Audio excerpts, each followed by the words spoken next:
Boa noite. No Globo Repórter, a misteriosa fronteira entre a vida e a morte. Com a palavra, brasileiros que tiveram paradas cardíacas ou respiratórias e um dia foram considerados mortos pela medicina. Eles voltaram e hoje nos contam o que viram do lado de lá. Um túnel colorido, uma luz sem igual. Esta rara travessia parece terminar quase sempre na mesma cena.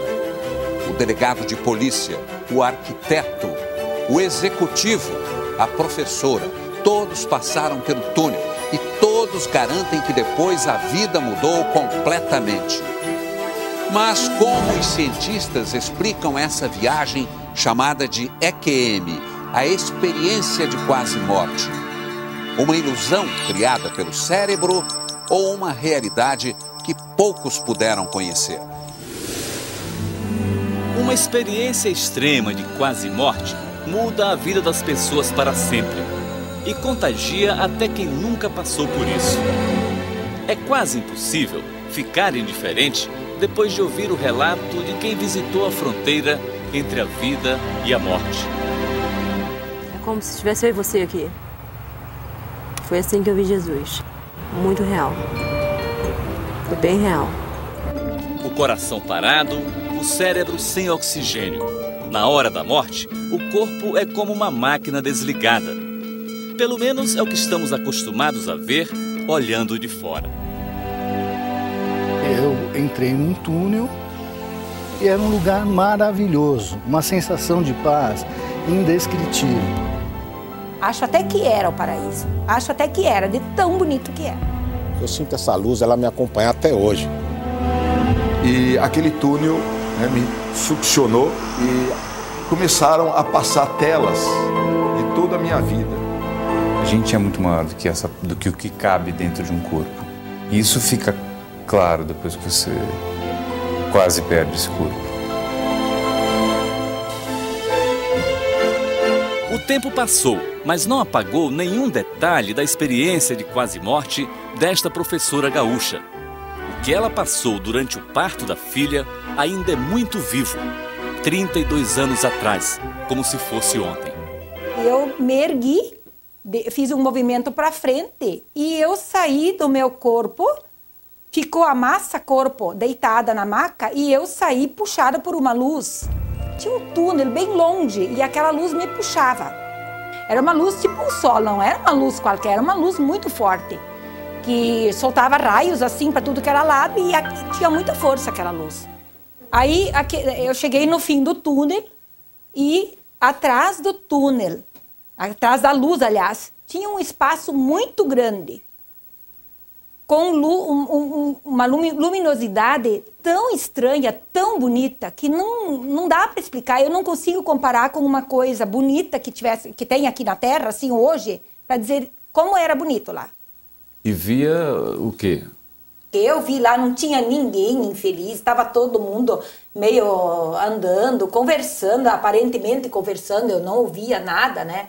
Mas era como se fosse um lugar, como é que eu vou explicar? Eu não vou dizer paraíso porque eu não sei, mas uma coisa assim, que paraíso pra gente é aquele lugar lindo, né? Que tu quer ficar pra sempre. Era parecido com isso? Era parecidíssimo. Se não era. Acho até que era o paraíso. Acho até que era, de tão bonito que era. Lindo. E atrás daquela luz, então, que saiu aquela voz, né? Que disse que eu era pra voltar, que não era a hora de eu ir aí. Porque eu tinha que voltar, que eu tinha filhos pra criar. Ao mesmo tempo em que quando essa voz parou de falar, esse ímã que me puxou me empurrou de volta. Me empurrou de volta. E do jeito que eu saí daquele corpo, da massa, corpo que ficou, eu voltei para dentro. Foi um parto de muito risco. Rita caiu da escada no 8º mês de gravidez. O bebê precisava ser retirado com fórceps, mas a mãe não queria. A hemorragia se agravou tanto que ela chegou a morrer, como contou depois a enfermeira que fazia parte da equipe médica. Ela começou a contar isso para mim, que eu tinha morrido, que eles acharam que eu tinha morrido, que eu fiquei sem pulso e que eles começaram a trabalhar em mim para ver se eu voltava de novo. E aí eu comecei a viver, né? A ter reagir, vida de né? novo, a reagir. E aí que eu comecei a pensar, então eu realmente morri. Quer dizer, semi-morri. Esteve lá, né? Fui até lá. É muito bom morrer, ser assim. É muito bom. Se for assim, olha, tranquilo.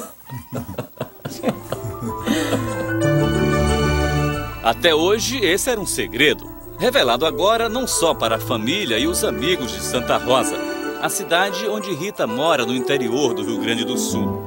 Mas aos 63 anos, ela acha que não precisa mais se preocupar com o que os outros vão pensar.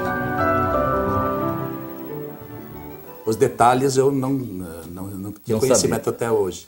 Tá sabendo agora? Pela primeira vez? Não, detalhadamente, sim. Muita coisa. Não, por que tu vai contar? Porque o que as pessoas iam pensar?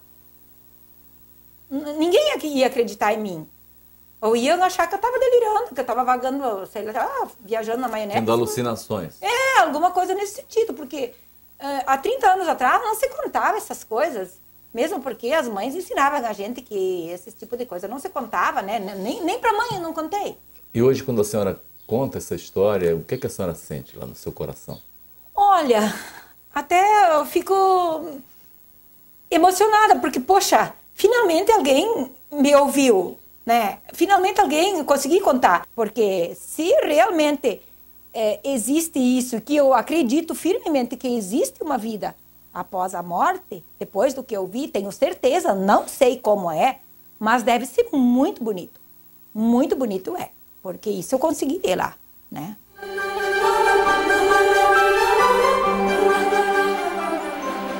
A balconista da padaria em Areial, região serrana do Rio, também acredita que a vida não termina quando a gente morre. E a certeza veio depois de 3 experiências de quase morte. Portadora de arritmia maligna, uma doença congênita no coração, ela passou 10 anos enfrentando quase todos os dias uma parada cardiorrespiratória. Mas você sentiu o coração parar? Ele disparava muito. Ele ia disparar até parar. Aí até então eu não via mais nada. Aí meu marido ia me socorrer. Aí dizia pra mim que quando colocava o ouvido no meu peito, eu não sentia meu coração. Só sentia um ruído. Entendeu? Aí logo após ele voltava a bater com tanta força que me dava até dor de cabeça. A filha, Jasmin, nasceu com o mesmo problema, mas toma remédio desde pequena e tem a doença sob controle. O médico só proibiu ela de exercício físico. Exercício físico nenhum. Ela não pode fazer? Não. Nenhum exercício físico? Nada no colégio ela não pode fazer. Cristina, ao contrário, foi atormentada pelo risco de morte súbita dos 25 aos 35 anos, até colocar no peito um desfibrilador. Nem é bom lembrar. Eu tinha muito medo mesmo de morrer. Nossa, só Deus sabe o meu medo. Era muito medo. Acho que quanto mais eu tinha medo, mais piorava a situação. E não é para menos. A arritmia tirou a vida de 11 parentes, incluindo uma irmã que teve morte súbita aos 3 anos de idade. A senhora ficava preocupada?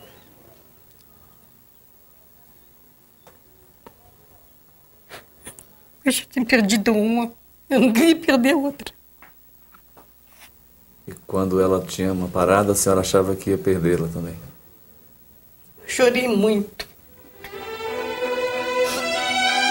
Em 2 momentos diferentes, durante as crises, Cristina diz que esteve num lugar nada agradável. Uma EQM diferente do relato da maioria das pessoas que passam por isso. Eu vi sombras, vultos, pessoas, um lugar sujo, entendeu? Como se fosse um filme de pesadelo. E foi uma experiência ruim, muito ruim mesmo. Uma sensação de morte. Quando você se lembra disso? Não gosto. Não gosto mesmo. Mas a vida mudou da noite para o dia, quando Cristina chegou aos 30 anos. Na cirurgia para colocar o desfibrilador, ela viu e sentiu a presença de alguém muito especial. Ele passou por detrás dos médicos. Centro cirúrgico? Isso. Um homem de branco, de túnica, cabelos compridos. E ele não me disse nada, ele só sorriu, não deu aquele sorriso todo, só o olhar dele me disse assim, não se preocupe que eu estou aqui contigo. E esse homem, para você?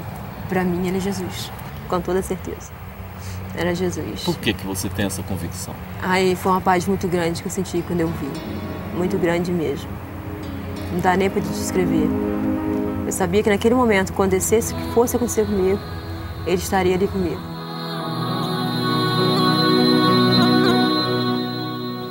Encontros emocionantes fazem parte das experiências de quase morte, mas não aparecem em todos os relatos. O que está presente, na grande maioria das histórias, é a sensação de absoluto bem-estar. E ela é a mesma para quase todas as pessoas que vão até a fronteira entre a vida e a morte e voltam para contar como foi. Para Edival, a lembrança da conversa que teve com a mãe sempre acaba em choro. Ela estava morta havia 3 anos e ele, inconsciente, intoxicado com o gás do chuveiro. Eu entrei num túnel, né? Um túnel maravilhoso. O piso era como se tivesse uma plantação de trigo verde. E um odor daquela planta dama da noite. E eu fui caminhando em direção a uma névoa azul nesse túnel, né? E dessa névoa azul, do lado esquerdo, assim, parecia que tinha um grupo de pessoas que você não conseguia reconhecer. Minha mãe saiu desse grupo aí e veio ao meu encontro e começou a falar, olha, você tem que ir embora, aqui não é teu lugar, aqui não é teu lugar. Eu falei, mãe, isso aqui é maravilhoso, pô. Eu vou ficar por aqui, eu não quero voltar, não quero voltar. E ela insistiu algumas vezes, calma. Até que uma hora, ela tipo daquelas italianas braba, você volta que você tem um filho para criar, não é teu lugar aqui, você volta imediatamente. Eu estava relutante em obedecer, mas ela foi tão incisiva que eu falei, bom, se eu não voltar eu apanho aqui, aí vai ficar ruim o negócio. Né? Enquanto isso, a mulher e os vizinhos tentavam de tudo para reanimar o corpo de Edival. Eles precisaram arrombar a porta para me tirar daqui de dentro e tudo isso que aconteceu, eu via como se tivesse de cima. Como se eu não existisse paredes aqui, né? Eu via meu corpo caído no box, eu vi a hora que o pessoal me tirou de dentro do box, me levou para a cama, eu vi meu corpo, que eles estavam tentando reanimação, em cima da cama. 28 anos depois, com o prazer de ter criado 2 filhos, Edival agradece todos os dias por ter voltado, porque se dependesse só do bem-estar que sentiu no túnel... Se morrer for aquilo, é muito bom, sabe? Não tem porquê, você vai passar por um lugar muito legal. A sensação de paz que se tinha era maravilhosa. Não é essa loucura que tem aqui. Essa loucura era a rotina do delegado Fernando até o ano 2000, quando foi substituir um colega no plantão e acabou virando notícia. Era o último dia nas minhas férias, quando aconteceu os fatos. Houve um tiroteio e o delegado substituto foi atingido pelas costas. Nesse instante eu percebi que eu comecei a me ver por cima, lançado para o alto, como se tivesse um foco de luz atrás de mim, como se fosse uma luz de um teatro, redonda assim, em volta do meu corpo, e eu me vendo lá, parado no alto, imóvel, não mexia nada. E eu fiquei ali me observando. Mas como era essa luz, delegado? Era forte, era branca. Era branca. E ela era projetada? Ela vinha de trás, ela passava por trás de mim e projetava. Eu achei isso aí porque ela só projetava o meu corpo, né? Lá no chão? Ela só projetava o meu corpo. E como eu não conseguia me mexer, eu fiquei olhando para aquilo. E o que passava naquele momento? Eu pensei, eu vou morrer. A bala que perfurou um pulmão e uma costela marcou definitivamente a vida do delegado. De início, assim, para começar, eu fumar 4 maços de cigarro por dia, parei de fumar. Ligo menos para problema da vida. O problema da vida hoje em dia já não me atinge tanto. Eu acho que tudo passa. Hoje em dia eu acredito na recuperação do ser humano, né? Muitas vezes eu não acreditava também antes. Eu achava que aquela pessoa que fez isso ou fez aquilo não tinha recuperação. Hoje em dia não. Eu acho que tem sim. Todo mundo tem. Todo mundo tem que ter chance, todo mundo tem recuperação. Você diria que essa experiência de quase morte foi uma coisa boa que aconteceu na sua vida, delegado? Foi. Eu sinto essa luz, ela me acompanha até hoje. É mesmo? É. Não que ela brilhe, mas eu sinto uma segurança. Quando eu estou com algum momento, eu penso nela e eu peço um auxílio e acaba vindo. Sempre acaba vindo um auxílio, uma saída, uma sugestão. Eu me sinto protegido. Cientistas de 7 países e uma investigação dentro das UTIs.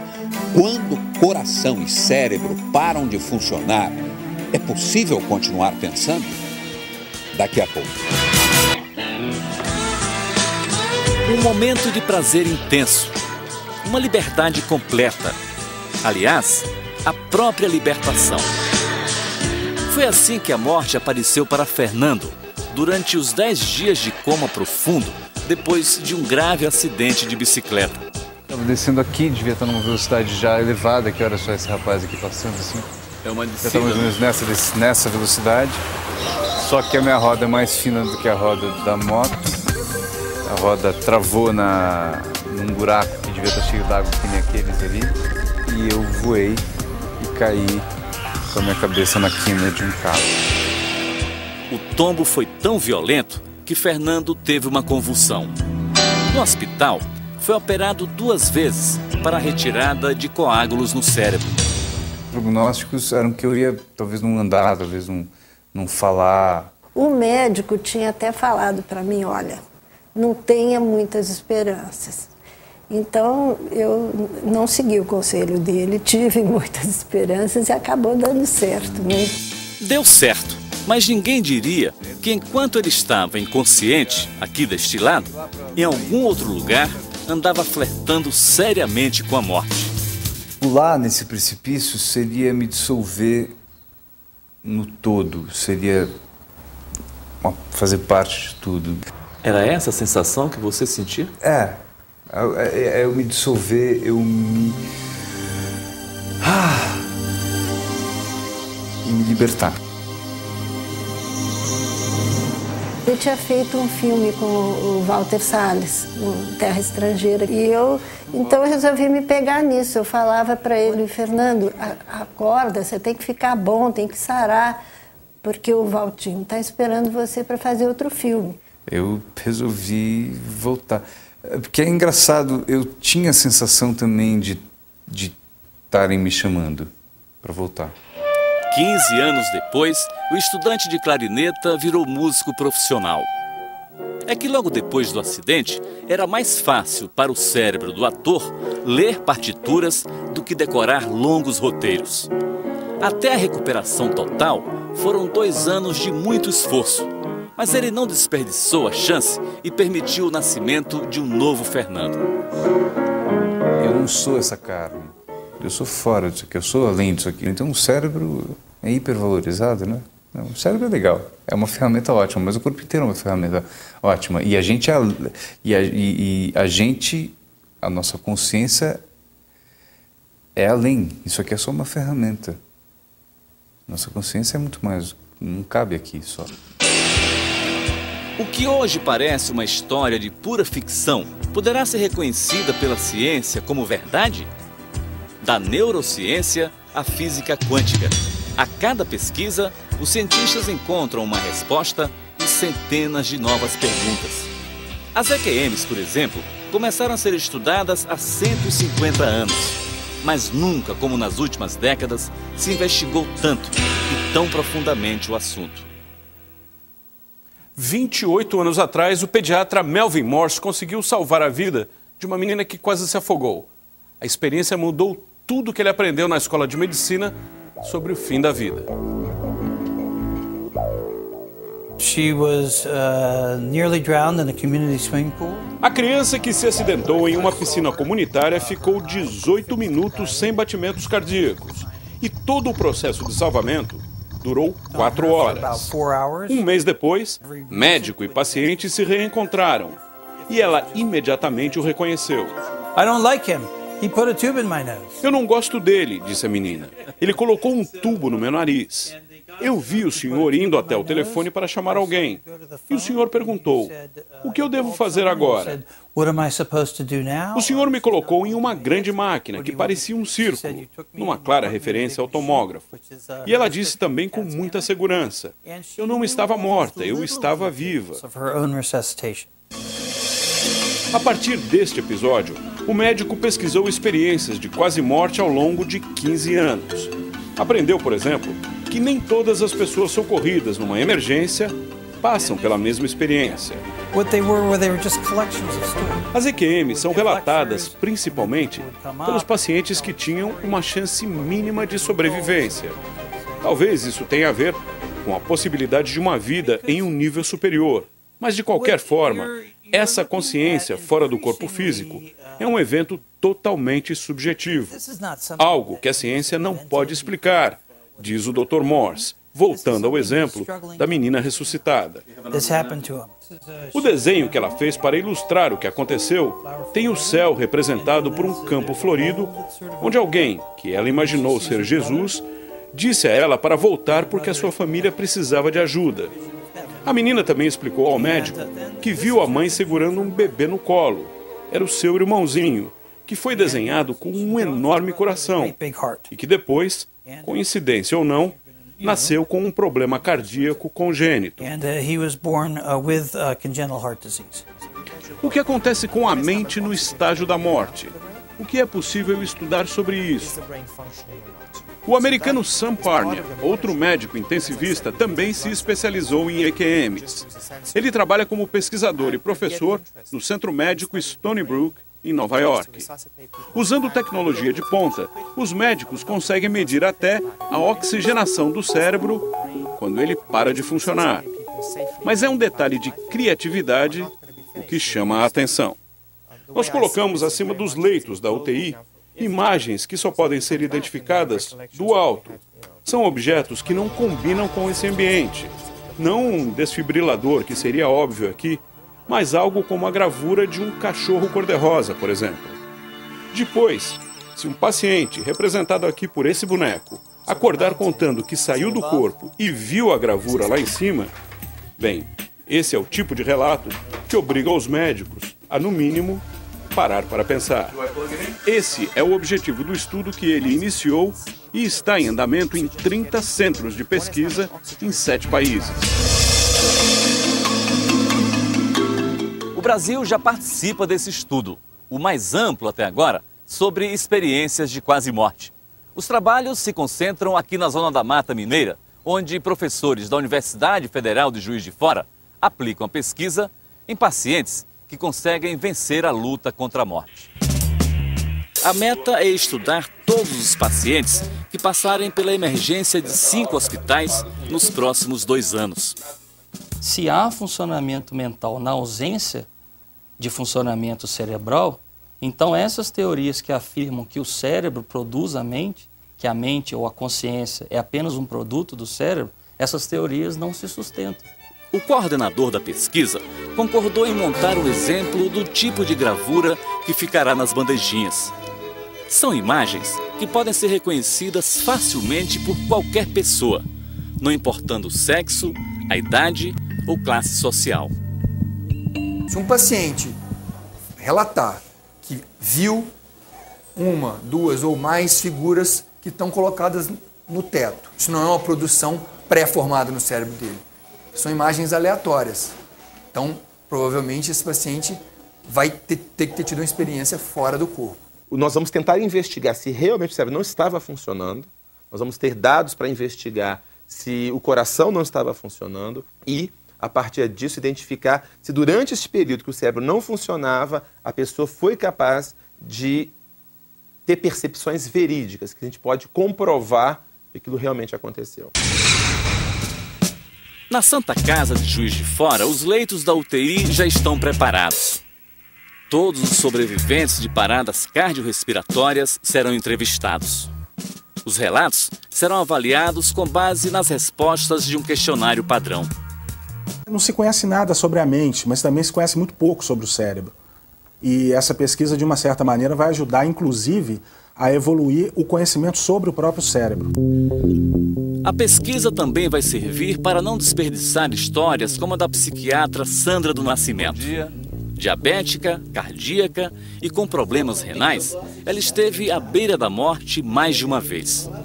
E quando teve uma EQM, viu toda a correria dos médicos para salvá-la.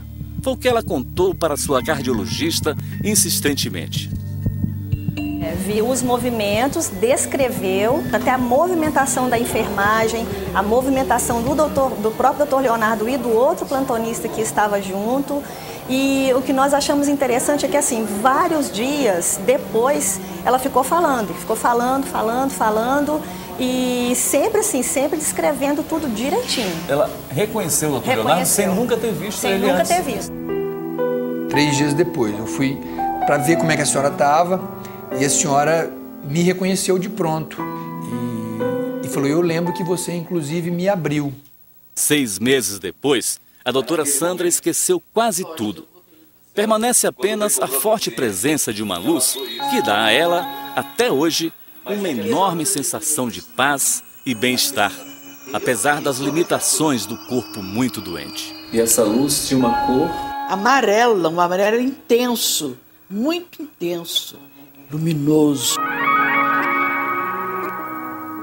Ela aproximava e afastava. E na medida que ela ia e vinha, ela diminuía.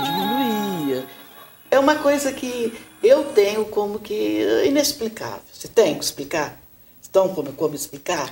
É isso que nós estamos buscando. Eu não tenho como explicar. Eu atribuo, novamente eu repito, uma coisa do alto, uma coisa de Deus. Só pode. O executivo que atravessou o túnel e assistiu, como num filme, os grandes momentos da sua vida. Veja a seguir.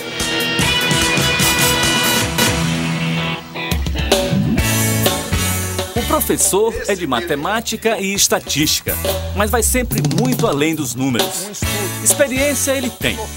Mestre em ciências exatas, trabalhou como alto executivo em grandes empresas.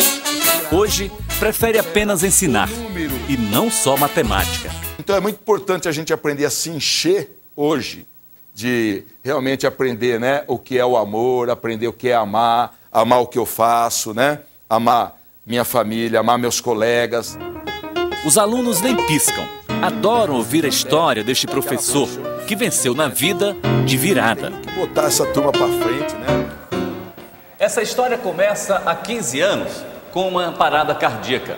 Naquela época, o professor trabalhava das 5 da manhã à meia-noite todos os dias.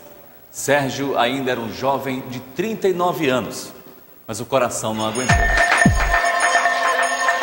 Eu consegui descer do carro e consegui caminhar até ali, né, no pronto-socorro, onde está o pronto-socorro, e as 2 enfermeiras, né, me atenderam, e daí já apareceu o médico da UTI e me levou direto para a UTI. O caso era grave. Os médicos ficaram 3 horas lutando para não perder o paciente. Enquanto isso, ele teve uma longa experiência de quase morte. Eu vi o médico correndo para cima, né, da cama, mas de repente o que eu observei era o meu corpo, como se eu estivesse debaixo da cama observando o meu corpo. Deitado no chão, embaixo da cama? É, como se eu estivesse observando o meu corpo deitado na cama. Mas nesse mesmo instante se abriu um buraco muito negro debaixo da cama e aquele túnel é como se fosse, né, me succionou e no cair começaram a passar telas de toda a minha vida, né? Em cada tela passava um período, uma fase da minha vida. E do meu lado, uma figura, né? Uma figura muito grande, muito alta, fina, e a figura dizia, olha a tela.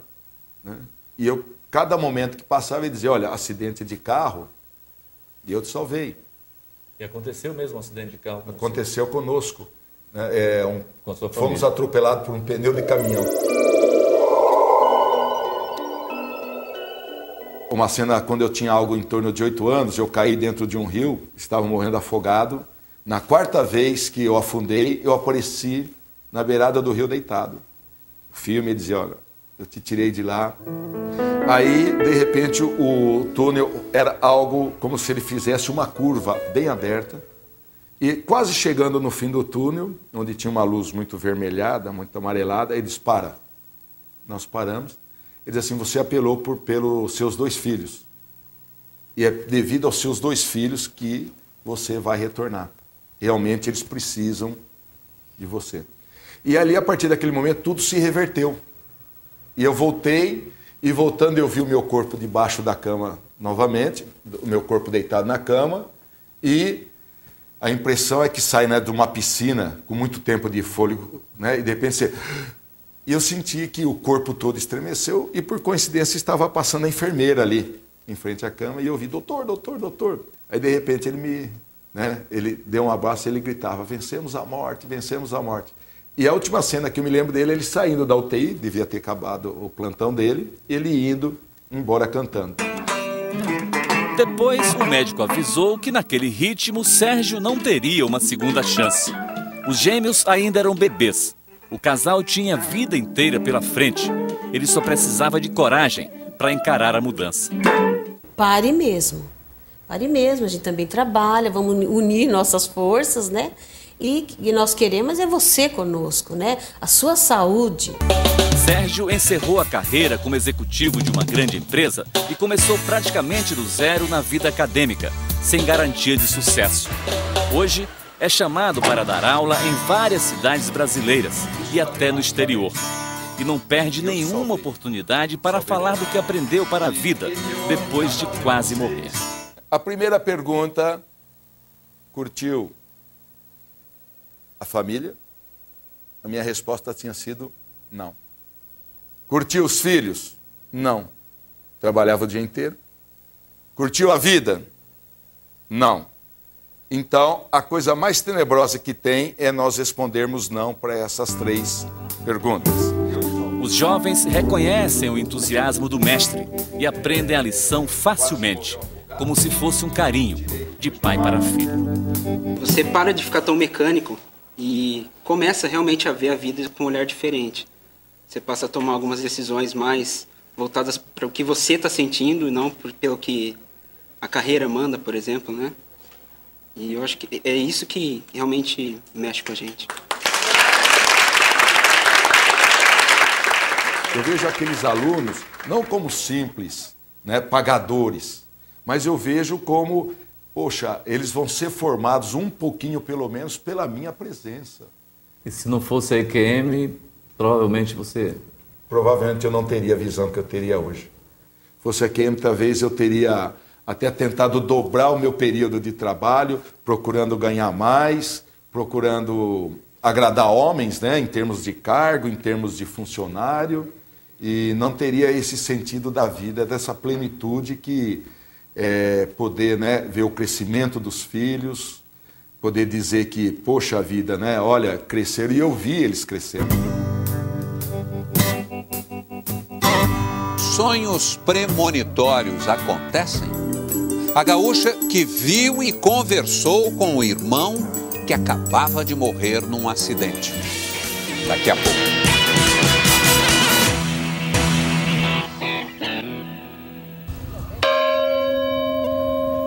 Se tivéssemos escolha, certamente recusaríamos este momento. Ninguém quer se despedir da vida, nem dos amigos, quanto mais da família. E o que dizer quando a morte chega para 29 pessoas ao mesmo tempo? Todas amigos e parentes. Foi a tragédia que, em março deste ano, marcou para sempre uma pequena comunidade de 300 habitantes no interior do Rio Grande do Sul. O ônibus de excursão levava 47 pessoas de linha salto para disputar um campeonato de bolão no Paraná. Mas a viagem acabou no meio do caminho, em Santa Catarina, com um acidente violento. Um caminhão de madeira capotou, esparramando a carga nas 2 pistas. E o ônibus não teve como desviar. Eu quebrei o braço, foi tirado o baço e 5 costelas. E o meu pulmão afetou bastante. Você perdeu muita gente da sua família, né? Seu pai, quem mais? Irmão, cunhada e mais 3 tios. Entre os mortos estava um dos irmãos de Dirce, o Moacir. Ela ainda não sabia do acidente quando acordou de madrugada, mas viu e ouviu dentro do quarto o que nunca mais vai esquecer. Aquela hora eu estava ali, bem pensativa. E de repente, quando eu vejo assim, abro os olhos, ele está parado na minha frente. Parado aqui? Exatamente aqui. Nesse lugar. Como se fosse de carne e osso? É, exatamente. Normal. Ele aqui, o nosso amigo aqui. E ele dizia, essa é a pessoa que eu trouxe para nos ajudar. Dirce nem teve tempo de reagir. Moacir deu o recado e desapareceu. Ele dizia, tudo que tu precisa, tu pergunta para ele. Esse cara é o cara que eu confio. E é o cara certo para nos ajudar, para nos assistir, para ficar com a gente. Eu não entendi nada. Dirce dormiu mais um pouco e quando acordou às 6 da manhã para estudar, mal teve tempo de escovar os dentes. No telefone, a cunhada começava a dar a triste notícia. Ela disse, o ônibus virou, tô te ligando para te avisar. Tem muita gente muito mal, muitos feridos, inclusive muitas mortes. E eu disse, meu Deus, e a minha mãe? Quando era 6h30 da manhã, eu fui então para buscar minha mãe. Quando eu abri essa porta para sair, eu tocou o telefone, o meu celular. Eu olhei, era o Alceu. Era o Alceu? O cara que ele me apresentou no sonho. Alceu, um amigo de infância, não estava na excursão porque acompanhava a mulher em outro compromisso. E foi ele mesmo o comandante do mutirão que organizou o funeral coletivo. Transportou os mortos, transferiu de hospital os feridos e consolou as famílias nas primeiras 48 horas. Justamente o Alceu, que vivia há 1 ano de luto pela morte de um filho e da nora, e que naquele dia perderia mais 7 parentes. Eu só rezava e pedia ajuda para não desmoronar, não precisar chorar na frente das pessoas. Mas tentamos e conseguimos fazer, acho que o que nós poderíamos ter feito para colocar todos esses seres, esses amigos, na sua última morada. Aline, que estava no ônibus e sobreviveu à tragédia, também sonhou com Moacir. Mas desta vez, ele não falou nada. No meu sonho, a gente tinha sofrido um acidente, só que ele estava ileso. Estava eu e o Fernando, então, num lugar que eu não conheço, não sei onde é, estava parado. E lá adiante... Fernando, seu marido. Isso. E lá adiante chegou o Moacir. Ileso, intacto, como se nada tivesse acontecido. E daí ainda quando eu acordei, eu comentei, né? Eu disse, por que o meu sonho não pode ser realidade? Porque ele era uma pessoa fantástica, né? Moacir nasceu aqui em Linha Salto e dedicou grande parte da vida ao trabalho social com a comunidade. Um dos últimos sonhos dele foi inaugurar a ampliação do clube recreativo. E ele insistiu nessa inauguração 2 semanas antes do acidente. Ele tinha assim uma vontade muito grande de fazer uma pré-inauguração. Sempre dizia assim, vamos fazer depois que tiver tudo, vamos fazer uma inauguração mesmo, né, de tudo. Mas por enquanto vamos fazer isso, né? E ele insistiu em fazer. Inaugurar só a pista de bolão. Essa é realmente uma daquelas histórias com muitas coincidências, que na verdade começa 5 dias antes, com um pesadelo.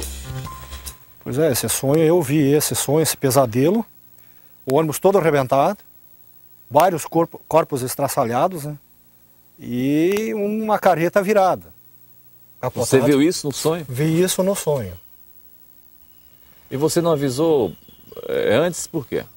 Eu não tive coragem de falar para ninguém. Teria o nosso cérebro capacidade de prever o futuro? Ainda não dá para saber se o que aconteceu com Aristeu foi apenas sonho ou uma forte premonição. Hoje, a saudade dos mortos em Linha Salto é aliviada com uma esperança de que a vida continua em algum lugar. Imaginação, delírio ou experiência real? Como os cientistas explicam tantos relatos semelhantes? Veja a seguir.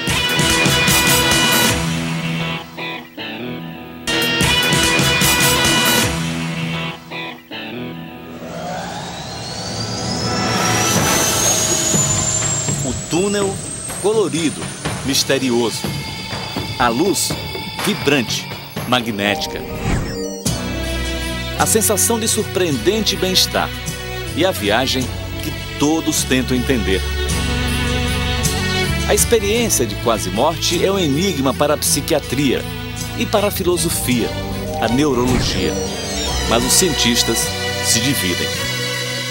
Eu, como médico fisiologista, entendo o problema sob a base fisiológica. Então, em pessoas que têm algum tipo de evento em que a função cerebral ela é bloqueada, essas pessoas podem ter, então, anormalidades perceptivas que fogem da realidade. Existem teorias mostrando que existe um último lampejo de uma explosão de atividade cerebral nos minutos próximos da morte.